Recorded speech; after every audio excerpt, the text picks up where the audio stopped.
என் அருமை உலகத்தமிழ் மக்களே, தாய்மார்களே, பெரியோர்களே, சிறார்களே, என் அருமைச் சீடர்களே, யோக நண்பர்களே, யோக விரும்பிகளே, உங்கள் அனைவருக்கும் என் இனிய காலை வணக்கம்.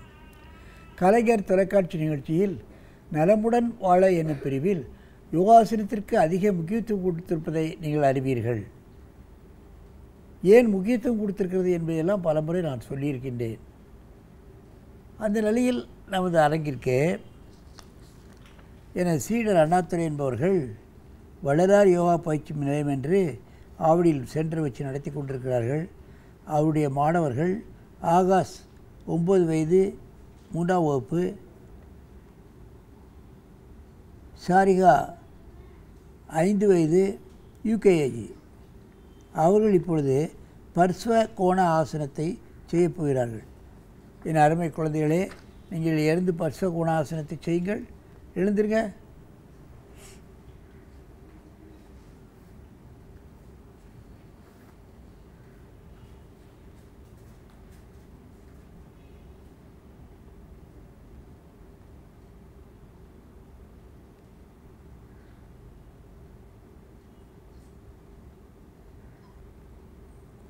மெதுவாக எழுந்துருங்க.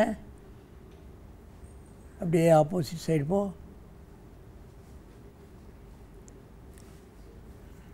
இடுப்பில் பிடித்து கொண்டோம். இடுப்பு பிடிப்பு. இடுப்பு பெரிதானவர்கள், வயிறு பெரிதானவர்கள் எல்லாம் இந்த ஆசனங்களை நீங்கள் செய்யலாம். தம்பி, கையை கீழே இறக்கணும். இன்னும் இறக்க காதோடு வச்சுக்கணும். மெதுவாக எழுந்துரு.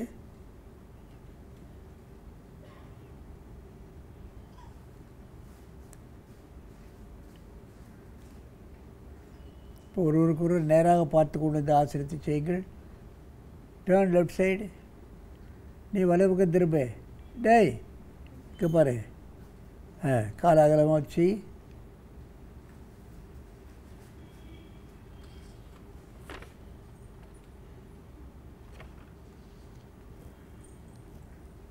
கையை காது வரைக்கும் போண்டா. காது கொண்டு போ கையை. அப்படி ஒன்றும் நீனும் காதுகிட்ட வரல கை.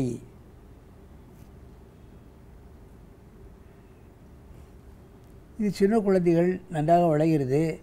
பெரியவர்கள் உண்டானவர்களுக்கு கொஞ்சம் கஷ்டம். முடிஞ்ச அளவு பழகினாலே போதும். திரும்பவும் நீங்கள் முயற்சி ஜாஸ்தி பண்ணிங்கன்னா இடுப்பு பிடிச்சிக்கொள்ளும், கழுத்து பிடிச்சிக்கொள்ளும். அந்த நிலைக்கெல்லாம் நம்ம தள்ளப்படக்கூடாது. முடிந்த அளவு பழகினாலே உங்களுக்கு முழு பலனும் கிடைக்கின்ற காரணத்தினால், நம்முடைய பேர் ஆர்வத்தினால் இந்த ஆசனத்தை வலுக்கட்டாயப்படுத்த வேண்டாம் என்று நான் கேட்டுக்கொள்கிறேன். மெதுவாக எழுந்திருங்கள்.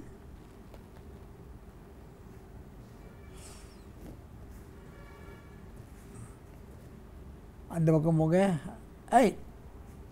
அந்த பக்கம் போல, அந்த சைடு செய்யலையே. கையில் அகலப்படுத்து, காலை அகலப்படுத்து. அந்த பக்கம் போ. விள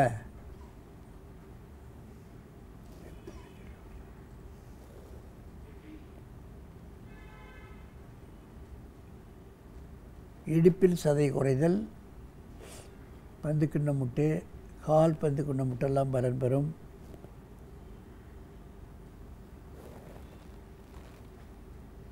கை கால்கள் ஜாயின்ட்ஸ் பலம் பெறும். அதில் ஏற்படக்கூடிய வலிகள், பல்வேறுபட்ட நோய்களும் சரியாகும். மெதுவாக எழுந்திருங்கள்.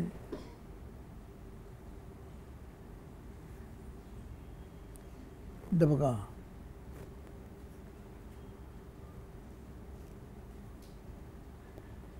கை காதை தொட வேண்டும்.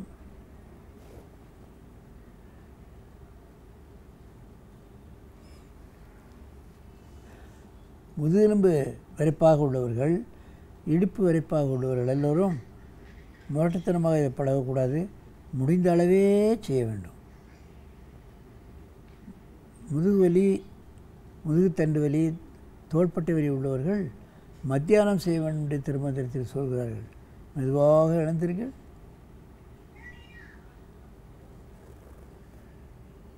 நன்றாக மூச்சை இழுத்துக் கொள்ளுங்கள். மீண்டும் ஒரு முறையாக செய்யுங்கள்.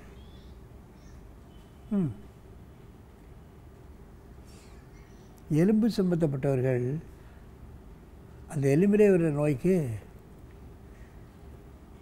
ஸ்பாண்டிலைசிஸ், வாத சம்பந்தப்பட்ட நோய்களுக்கு ஷோல்டர் பெயின், இடுப்பு பெயின், கால் உள்ள ஜாயிண்ட் பெயின் இவைகளெல்லாம் வரும். இவைகள் வாத நோயை சேர்ந்தது. எலும்பு சம்பந்தப்பட்டதுக்கெல்லாம் வாத நோய் என்று சொல்கிறார்கள். அவர்கள் மதியம் கூட இந்த ஆசனத்தை செய்ய வேண்டும் என்று சொல்கிறார்கள். நோய் வாத சம்பந்தப்பட்டவர்கள் மதியம் செய்ய வேண்டும். அஞ்சனம் போன்றுடல் ஐயரும் மந்தியில் வஞ்சக வாதம் அரும் மத்தியானத்தில் செஞ்சிரு காலில் செய்திடல் பித்தரும் என்று சொல்கிறார். வாதனை உள்ளவர்கள் மதியம் செய்ய வேண்டும் என்று அவர் சித்தர் சொல்கிறார். மெதுவாக எழுந்திருங்கள், பத்மாசனத்தில் உட்காருங்கள். பத்மாசனத்தில் உட்காரு. என் அருமை நேயர்களே, இதை பார்த்து கொண்டிருக்கின்ற பள்ளி தாளாளர்களே, நீங்கள் எல்லோரும் உங்கள் பள்ளியில் தனியாக ஆசிரியர்களை போட்டு மாணவர்களுக்கு இந்த சிறு வயதிலே இந்த ஆசனங்களை கற்றுக் கொடுத்தால் அவர்கள் பெரும் வயது அதிகமாக விட்டாலும் இது போன்ற ஆசனங்களை செய்து அவர்கள் ஒரு ஆரோக்கியவானாக நீங்கள் மாற்ற முடியும். ஆகவே இது போன்ற ஆசனங்களை நீங்கள் குழந்தை பருவம் முதலே செய்து உடலையும் உள்ளத்தையும் ஆரோக்கியமாக வைத்துக்கொண்டு நெடுநாள் வாழ வேண்டும் என்று கேட்டு உடவிருந்து விடைபெறுவது ஆசனம் ஆண்டியப்பன். வணக்கம். குறளோவியம் ஓர் இன்பப் புதையல். குறளோவியத்தின் வழி நடந்து அந்த வழியிலே நமக்கு கிடைக்கின்ற நலன்களை அனுபவித்து சுகங்களை அனுபவித்து திருக்குறள் ஓர் இன்பச் சோலை, அதை இதுவரை பாலை என்று எண்ணிக்கிடந்தோம், சோலைக்குச் செல்லுவோம். அதிலே கருத்து கானமயில் ஆடும், கொள்கை குயில் கூவும், நல்ல விளக்கங்கள் என்ற புள்ளிமான்கள் துள்ளும். அத்தகைய சோலையிலே ஆனந்தத் தென்றலாம் அரசியல் தென்றல் வீசும். அத்தகைய அரசியல் தென்றலாக, இலக்கிய பெட்டகமாக, இன்பப் புதையலாக, இல்லற கருவூலமாக கிடைத்திருக்கிற ஓவியம்தான் குறளோவியம். அதன்படி நடந்து நாட்டை வளர்ப்போம், நலன் குவிப்போம்.